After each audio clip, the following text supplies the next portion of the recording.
اعوذ باللہ من الشیطان الرجیم بسم اللہ الرحمن الرحیم آمن الرسول بما انزل الیہ من ربہ والمؤمنون کل آمن باللہ وملائکاتہ وکتبہ ورسلہ لا نفرق بین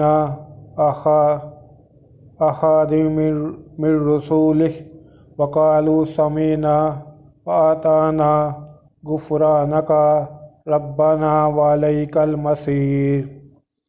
رسول اس کتاب پر جو ان کے پروردگار کی طرف سے ان پر نازل ہوئی ایمان رکھتے ہیں اور مومن بھی سب اللہ پر اور اس کے فرشتوں پر اور اس کی کتابوں پر اور اس کے پیغمبروں پر ایمان رکھتے ہیں اور کہتے ہیں کہ ہم ان کے پیغمبروں سے کسی میں کچھ فرق نہیں کرتے اور اللہ سے عرض کرتے ہیں کہ ہم تیرا حکم سنا اور قبول کیا۔ اے پروردگار، ہم تیری بخشش مانگتے ہیں اور تیری ہی طرف لوٹ کر جانا ہے۔ صدق اللہ العظیم۔